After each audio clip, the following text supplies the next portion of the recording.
18ஆம் படி தாண்டி பகவானை உனை வேண்டி கற்பூர ஜோதிதனை கண்டோம் ஐயா. நாங்கள் கற்பூர ஜோதிதனை கண்டோம் ஐயா.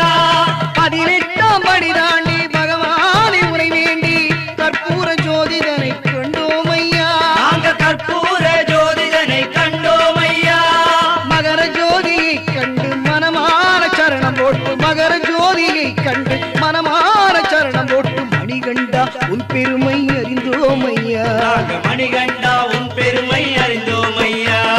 சாமியே சரணம் ஐயப்பா சரணம் சுவாமியே சரணம் சரணம் ஐயா. சுவாமியே சரணம் ஐயப்பா சரணம்